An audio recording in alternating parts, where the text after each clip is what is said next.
विश्व के सभी मेरे साथियों को राजरत्न अम्बेडकर की ओर से जय भीम, नमो बुद्धाय। द बुद्धाइज धम्मा के 28वें भाग में आप सभी लोगों का स्वागत है।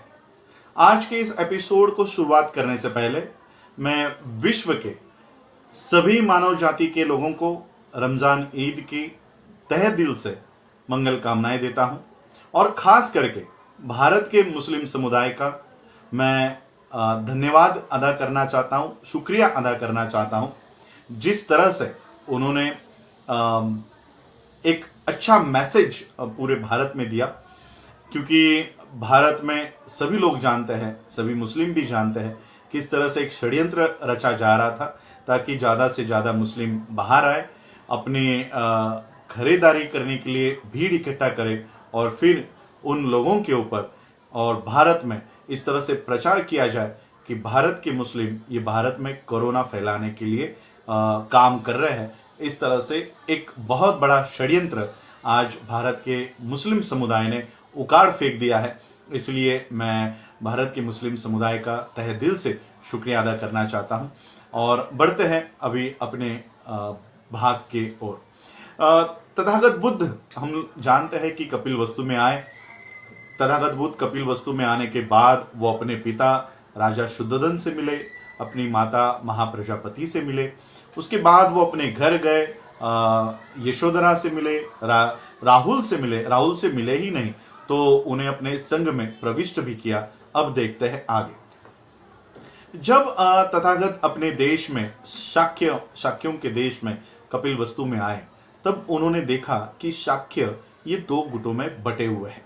पहला गुट वो था जो तथागत बुद्ध के अनुयायी थे, जो तथागत बुद्ध के हितचिंतक थे, और दूसरा गुट वो था जो आज भी तथागत बुद्ध से सिद्धार्थ गौतम जब शाक्यों के बैठकों में उन्होंने विरोध किया था, तब से लेकर अब तक वो उनके विरोधी बने बैठे थे।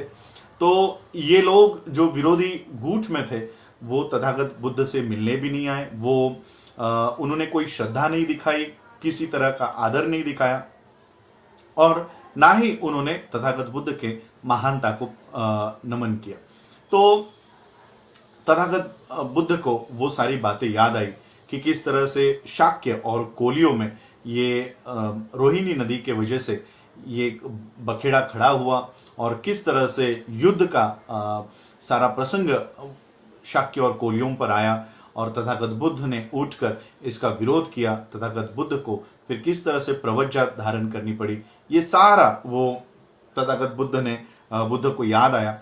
और फिर जो तथागत बुद्ध के अनुयायी थे, जो तथागत बुद्ध के हितचिंतक थे, उन्होंने ये निर्णय लिया कि हर एक घर में से, हर एक परिवार में से एक एक युवक, एक एक बेटा, उनका अपना बेटा ये तथागत बुद्ध के संघ में प्रविष्ट किया जाएगा। तो इसी में अमितोधन का भी परिवार पीछे नहीं था। अमितोधन, ये आप सभी लोग पहले दूसरे एपिसोड में हमने जब सिद्धार्थ का कुल देखा था, तब उसमें हमने देखा था कि अमितोधन, शुद्धोधन, ये सब भाई भाई थे। तो शुद्धोधन के भाई अमितोधन थे और इनके दो बेटे थे, महानाम और अनिरुद्ध। ये दो बेटे यानी सिद्धार्थ के चचेरे भाई, यानी तथागत बुद्ध के भाई। तो अनिरुद्ध और महानाम ये दो बेटे थे। अनिरुद्ध की जो स्वास्थ्य था ये नाजुक रहा करता था, वो काफी डेलिकेट थे, वो नाजुक थे। तो महानाम ने सोचा कि अनिरुद्ध को जाकर बताया जाए कि महानाम खुद ये तथागत बुद्ध के संग में प्रविष्ट होंगे। तो महानाम अनिरुद्ध के पास गए। अनिरुद्ध के पास जाने के बाद उन्होंने अनिरुद्ध से कहा कि मैं तथागत बुद्ध के संग में प्रविष्ट होना चाहता हूँ, अगर आप होना चाहते हो तो मुझे बताइए। तो अनिरुद्ध ने कहा कि आप जानते हैं कि मेरी स्वास्थ्य ये नाजुक रहता है, तो आप ही ये इस तथागत बुद्ध के संग में प्रविष्ट हो जाओ, क्योंकि मैं घर से बेघर होके ये सारा काम और ये मुझसे नहीं हो पाएगा। तो महानाम ने अनिरुद्ध को बताया कि वैसे भी घर में भी एक घरेलू जिंदगी जो बिताता है वो भी काम से कभी मुक्त नहीं हो पाता। आप जब घर में रहोगे तब आपको हर साल खेत जोतना पड़ेगा, खेत को पानी देना पड़ेगा, उसमें बीज लगाने पड़ेंगे, बीज साफ करने पड़ेंगे, जो धान आता है वो इकट्ठा करना पड़ेगा, वो साफ करना पड़ेगा, वो ठीक तरह से रखना पड़ेगा, फिर से अगले साल खेत जोतना पड़ेगा, बीज बोना पड़ेगा। तो ये काम घरेलू आदमी के लिए भी कभी वो छूटते नहीं है, उससे घरेलू आदमी भी कभी बच नहीं पाता। तो अनिरुद्ध ने कहा, अरे बाप रे, इतना काम होता है? तो इंसान को तो अपने 5 इंद्रियों का कभी सुख लेने का उसे तो कभी मौका ही नहीं मिलेगा। तो अनिरुद्ध ने सोचा, क्यों ना मैं ही तथागत बुद्ध के संग में प्रविष्ट हो जाऊं। तो उन्होंने महानाम से कहा कि आप घरेलू जिंदगी आप बिताओ, मैं तथागत बुद्ध के संग में प्रविष्ट होने जाता हूं। और फिर अनिरुद्ध ये अपने माता के पास गए। अनिरुद्ध ने अपने माता को कहा कि वो तथागत बुद्ध के संग में प्रविष्ट होना चाहते हैं, आप उन्हें अनुमति दीजिए, आप हमें अनुमति दीजिए। तो अनिरुद्ध के माता ने कहा कि अनिरुद्ध और महानाम दोनों भी मेरे लिए समान है, तुम दोनों भी बहुत अच्छे पुत्र हो और सिर्फ मौत ही हमें एक दूसरे से जुदा कर सकती है। मैं आपको तथागत बुद्ध के संग में जाने की कोई अनुमति नहीं दूंगी। तो इस तरह से अनिरुद्ध के माता ने इनका जो निवेदन था वो ठुकरा दिया। इनका निवेदन ठुकराने के बाद दूसरी बार उन्होंने विनती की, तीसरी बार विनती की, लेकिन दूसरी और तीसरी बार भी अनिरुद्ध के माता ने इनका निवेदन ठुकरा दिया। लेकिन अनिरुद्ध जिद पर ही अड़े हुए थे। तो इनके माता ने एक युक्ति सोची। उन्होंने सोचा कि उस समय शाक्यों के राजा थे, राजा भद्दिय। राजा भद्दिय और अनिरुद्ध ये अच्छे दोस्त थे। अनिरुद्ध के माता को पता लगा कि राजा भद्दिय ये कभी भी प्रवर्जित नहीं होंगे, क्योंकि वो राजा है, उनके पीछे बहुत सारे काम हैं, तो वो कभी प्रवर्जित नहीं होंगे।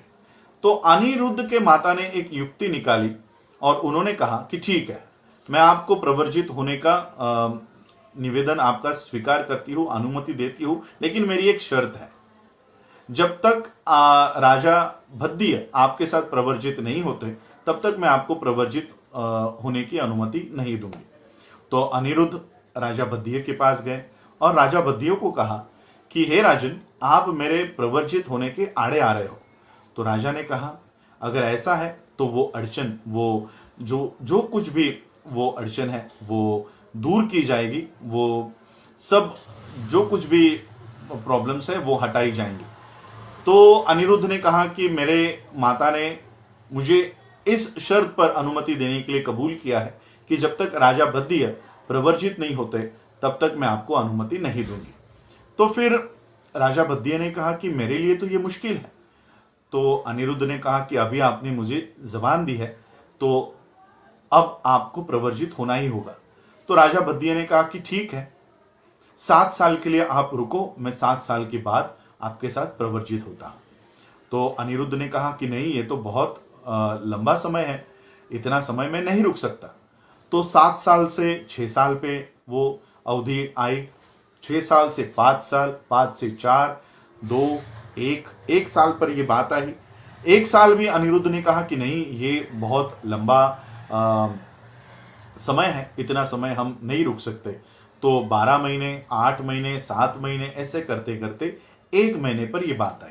अनिरुद्ध ने फिर कहा कि नहीं, 1 महीने का अवधि भी बहुत लंबा होता है। तो 1 महीने से 15 दिन तक, 15 दिन से 7 दिन तक ये बात आई। फिर अनिरुद्ध ने सोचा और फिर राजा भद्दिय ने कहा कि कम से कम 7 दिन तो मुझे दो, ताकि मैं ये मेरा पूरा साम्राज्य, मेरा ये राज्य अपने बेटों के, अपने भाइयों के हवाले करूं और उनको ये सौंप कर फिर मैं आपके साथ तथागत बुद्ध के संग में प्रवर्जित हो जाऊं। तो अनिरुद्ध ने कहा कि ठीक है, 7 दिन का समय हम देते हैं। और फिर 7 दिन के बाद राजा भद्दिय ये अनिरुद्ध के साथ, और मैं नाम बताना चाहता हूं कि कौन कौन वो लोग थे। वो राजा भद्दिय, अनिरुद्ध, आनंद, भगु, किम्बिला और देवदत्त।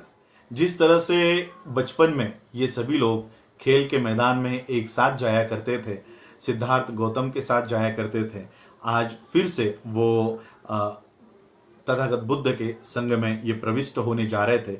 और साथ में उन्होंने उपाली, ये जो उनके नाई थे, ये नाई को उन्होंने साथ में लिया और ये सातों लोग ये तथागत बुद्ध के संग में प्रविष्ट होने के लिए निकल पड़े।